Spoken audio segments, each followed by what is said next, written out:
What's going on, YouTube? Coming to you from Mexico.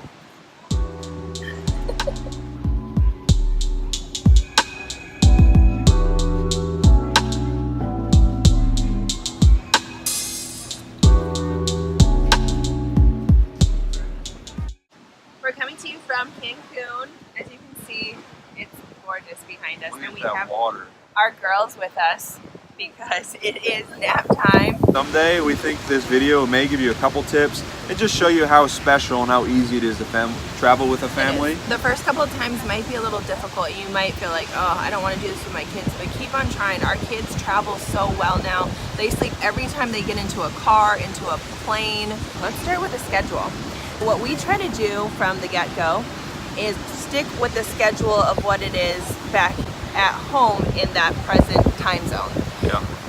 So even if that means that they're really tired for the first day, we kind of let them swing on that day, but then we try to get as soon as we can back into that flow. And it just makes for them to be a little happier.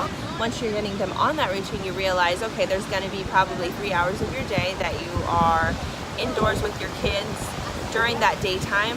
And you know what? It's really good to actually plan it. If you're somewhere sunny, to plan it that they have nap times in the middle of the day. So they have maybe an early lunch and then take naps at 12:30 to 3 o'clock around that time. Yeah, get out of the heat of the sun. Right. So the other thing is just making sure that you're as planned as possible especially with food and snacks. You know, you're in a different country, especially here in Mexico. You can't drink the water, you can't eat the ice. You know, the food can be a little different than they're used to, so you can bother their tummies a little bit. One of the things Christine did really well was before we left, she had a snack bag she packed for each of the girls, and actually for us too. And so that was helpful, especially until we got settled at the place to figure out where the grocery store was or where we could get the snacks or food the girls liked.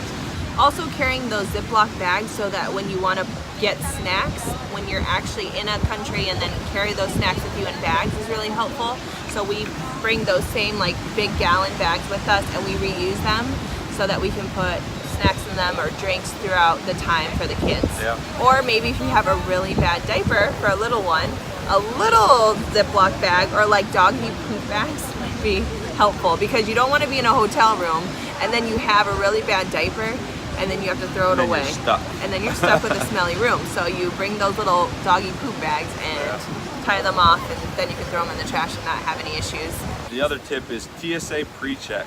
Yeah. It's a game changer with kids. You don't have to take your shoes off, your belt. You can leave your laptop, for the most part, leave your laptops in the bag. Jackets on. You leave your jackets on. You don't have to do anything like that. All you have to do is take out the liquids.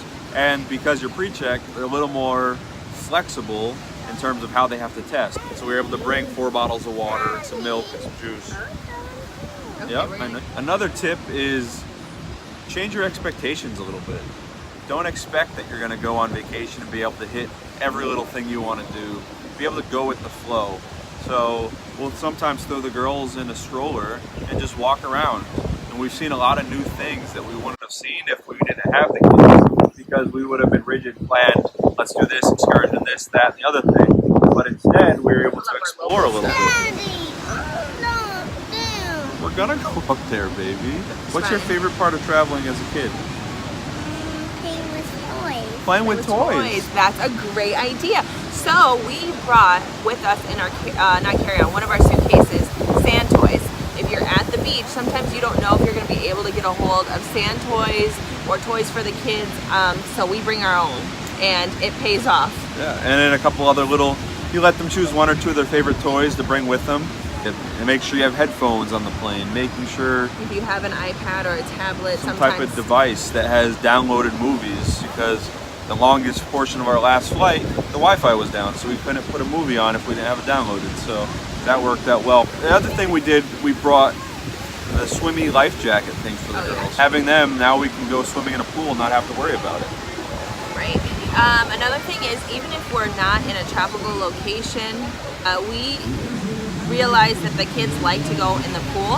So even if we're in New York City, we tend to try to find a hotel that has a pool, just so that we know that if for whatever reason you're traveling and it is cold outside, or there's some days where it might be raining, having an indoor pool would be nice so that the kids can still get out energy and go and play.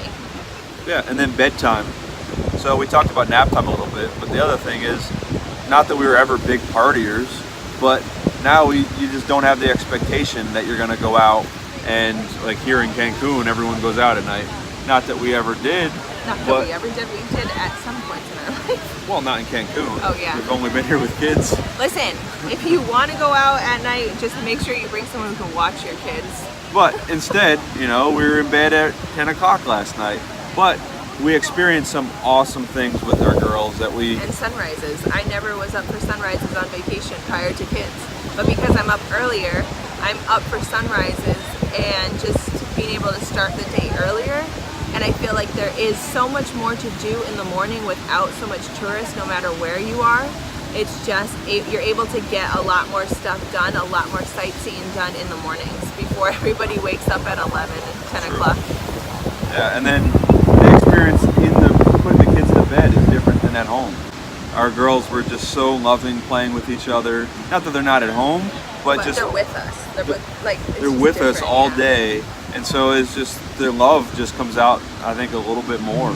So it's just so special, just last night, just them playing together and them hugging each other and playing with us and all that. So it well surpasses anything we would have done if we didn't have kids and we were out and about.